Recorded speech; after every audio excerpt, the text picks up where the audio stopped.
Welcome back. This is another video on sight reading. This one here is a little bit tougher because you're going to notice that there's going to be bass notes, so there will be essentially two parts. So we start by making an observation. From the very beginning, we look for patterns. We look to see if there are places where the notes are skipping, line to line, space to space. Anytime that happens, we're dealing with thirds. If we have successive spaces to space and lines to lines, we probably have a chord. 3.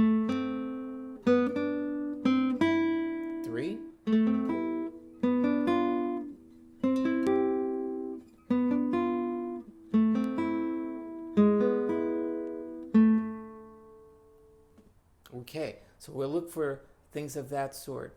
If we see space, space, space, or line, line, line, we probably have a chord, and then you can look at the group. Yep. Look for other types of things. In this piece, you may see some curved lines which indicate that the notes are slurred. You may notice that there are 2 or 3 or 4 sections in the piece. We're not going to do the entire study, but we are going to work on the first 16 bars, and that's a little bit larger than we did in the last videos, but we'll take a look at that. We begin by taking a look at the music, and then after we've done that, after you've done that, I'm going to come back and you're going to get a chance to see whether you observed all the things that I'm going to point out.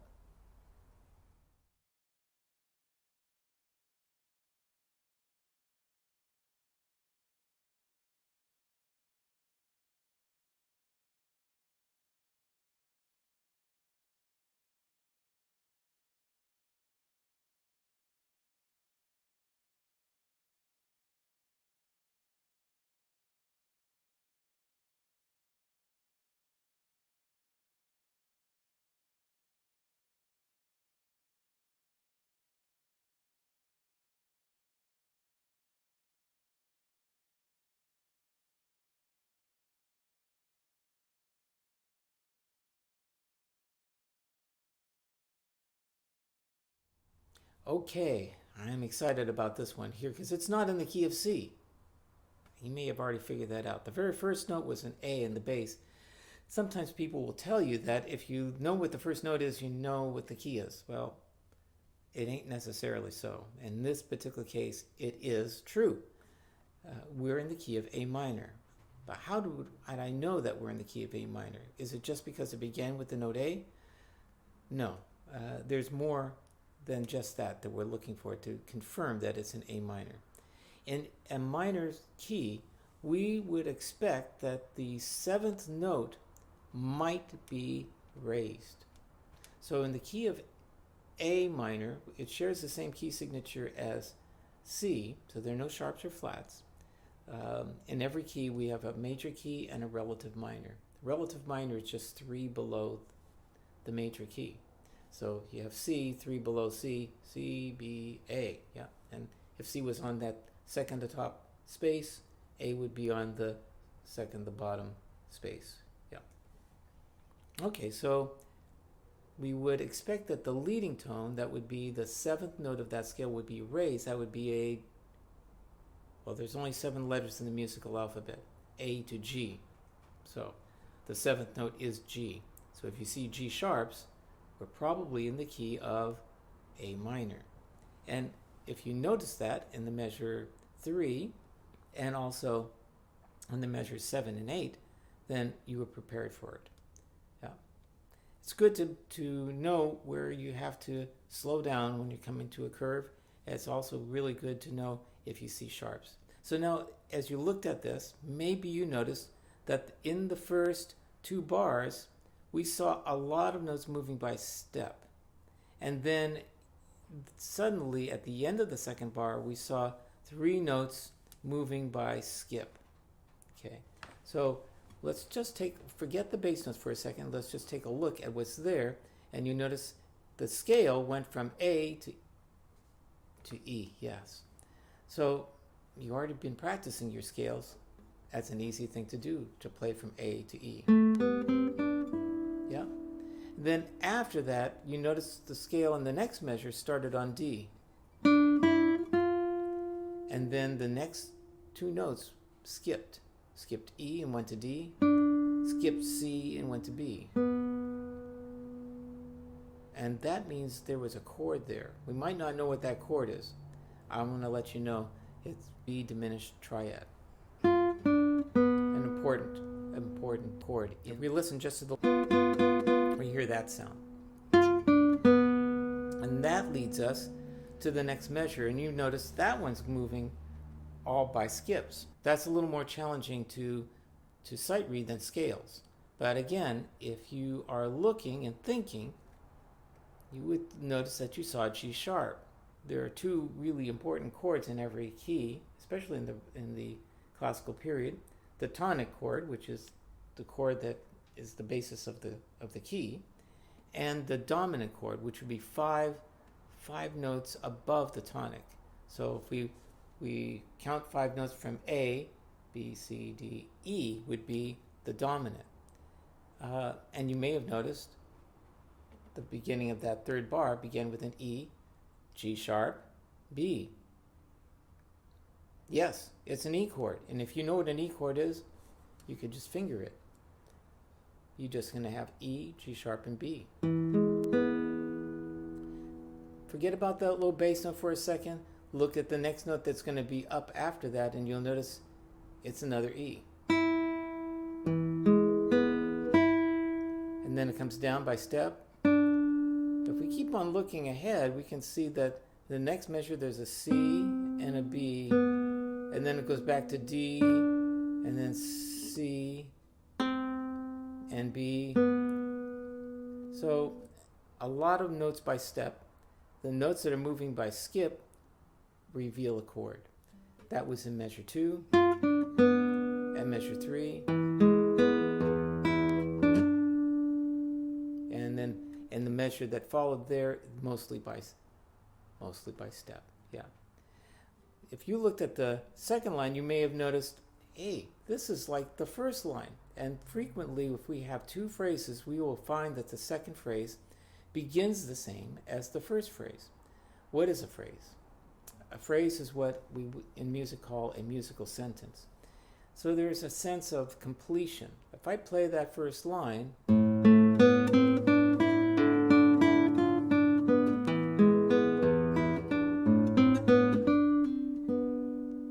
can hear that sounded like we kind of came to an end of something, although not a complete ending, because the next line is going to begin right where we left off.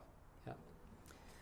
At the 8th bar, you notice the last note is a low E, and you may have noticed that there was another G sharp in there, and the measure before that began like the measure we saw measure 3. So measure 1 and measure 5 are the same. Measure 2 and measure 6 are the same. Measure 3 and measure 7 are very similar. So if I'd asked you to play this piece from the beginning and just do the first 8 bars, and you notice that the second line was about the same as the first, well, you'd focus more attention on picking out some of the things you noticed in that first 4 bars and feel fairly confident that you could swing the last part. Maybe, yeah. Okay, I'm going to play the first 8 bars, and then we'll take a look at the next. You may play with me. Oh, I forgot. At the very beginning of the piece, we saw that the time signature was 6/8. I neglected to talk about the time signature. You probably noticed that and wondered, how is this different than 4/4 time? Technically, in 6/8 time, we have 6 beats per bar, but we usually only tap our foot twice per measure, only on the first and fourth beat. And so we'll hear this as 1, 2, 3, 4, 5, 6. You'll hear a swing of groups of 3s, and that's what distinguishes it from common time, which is usually just down and up, unless there are triplets involved. Okay, one more time. From the beginning, you're welcome to join me. That's going to be, I'll count 4, 5, 6, and we'll begin. 4, 5, 6.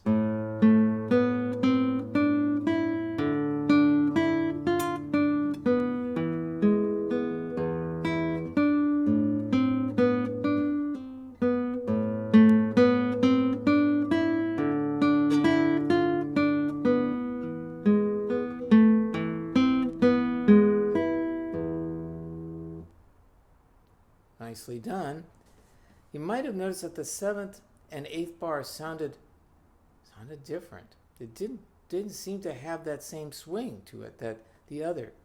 And if you look real carefully, you'll probably notice that the B, which is the highest note in the first part, and the C and the E kind of stood out when we heard.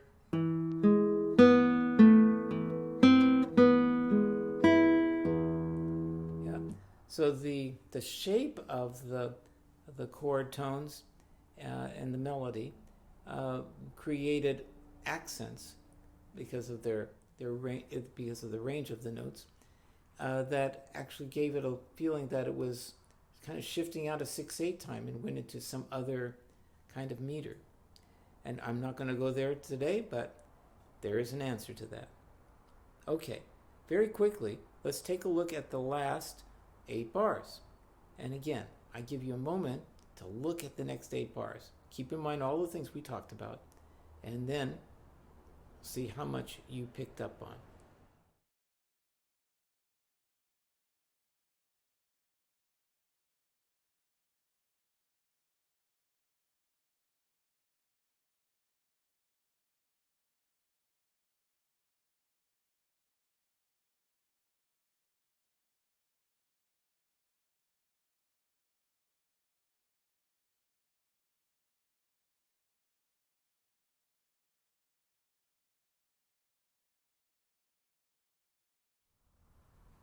Okay, so maybe it was easier or it was harder.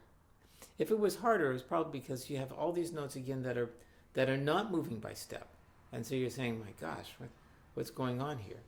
But remember, if you see that, that means they're moving by skip or leap. We want to actually focus at this point. Do you notice any places they're moving by skip? Line to line, space to space. So in measure 9, you saw 3 notes in a row that went line, line, line. And then you saw the high E and the D, and then it went down to a B. But then the next measure after that, measure 10, all space notes. C, A, C, E, C, A. Yep. And then if you were watching this, you probably noticed that measure 9 and measure 11 are the same.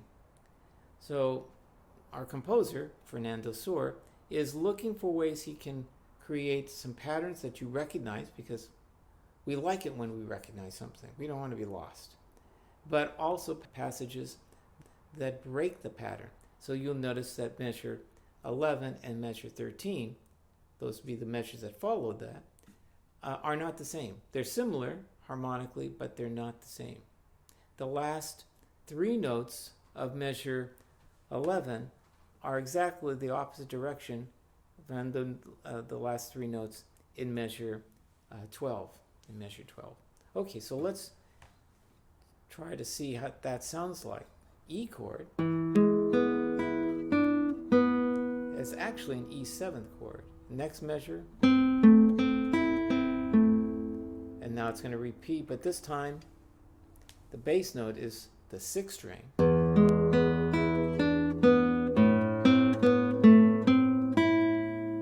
Yeah? So nice. This was not too difficult, but it had a nice shape to it.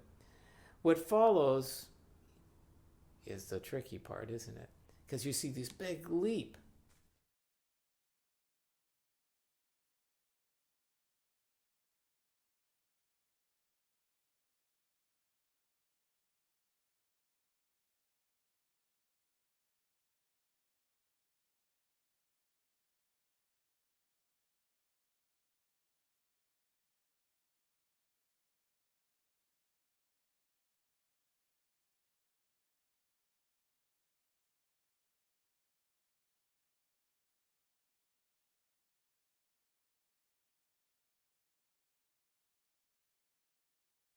The most important thing is to look to see whether any of these notes are close to each other. And they're not. They're moving by larger distances. So now I'm just going to let you know something that you may already know, but you may not. In music, we have harmonic patterns that will occur. Usually, or many times, those harmonic patterns are related by the number 5. So if I count up 5 notes from C, I would have G. If I count up 5 notes up from G, I'd have D. 5 notes up from D, I'd have A. And 5 notes up from A, I'd have E. So if we look at the bass notes here, we are going to find that there is a pattern that is related to, and that pattern is what we call the circle of fifths. So I'll just point out at measure 13. If we just do the bass notes, we have D, G, C, F, and then goes D, E, A. But the first 4 are related to the circle of fifths. D goes to G,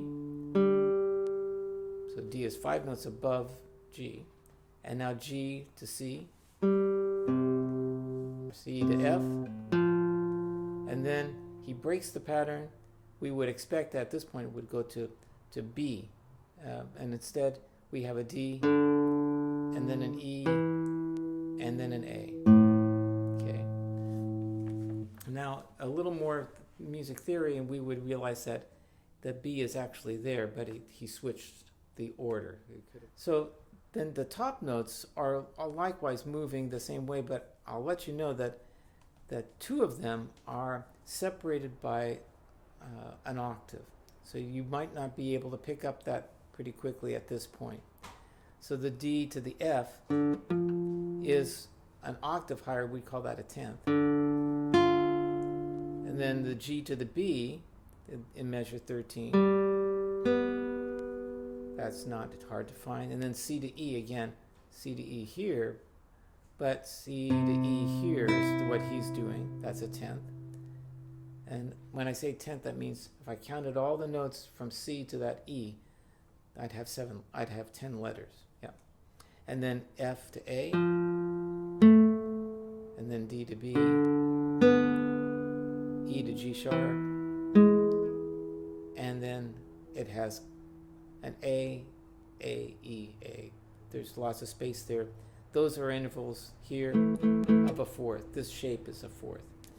And so not everything that I gave you information is going to prepare you perfectly for this, but quite a bit.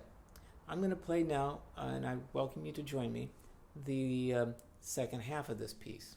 Okay, here we go. 1, 2, 3, 4, 5, 6.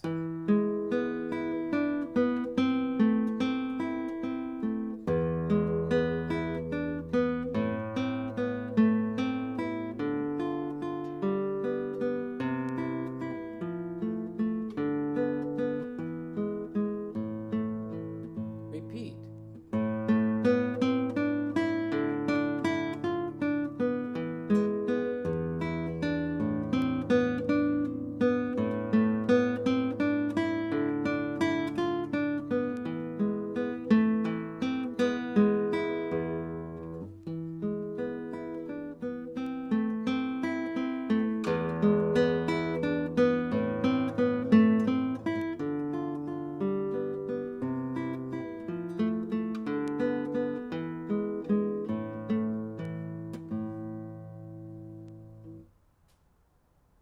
Now you notice that the piece did not end there. Actually, there's a key signature change.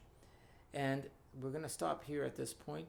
It moves from the key of A minor to the key of A major, the parallel major. I should make note to close this lesson that Fernando Sor is usually described as a classical guitar composer, a composer of the classical period. And that's not exactly a perfect match. Mozart had already passed away when Fernando Sor was writing some of his very first pieces. He was influenced by Mozart, loved Mozart, but his dates push him more towards the beginning of the Romantic period. And so we see elements of that. And one such element is this use of parallel major and minor keys, which becomes very popular in the Romantic period. Okay, well, that concludes our lesson. This one was a bit longer because we covered 2 sections instead of 1. I hope that the information was helpful. If you've got questions, Put them in the comment or write me an email. Okay, until next time, keep practicing not only your scales, not only your pieces, but a little bit of sight reading.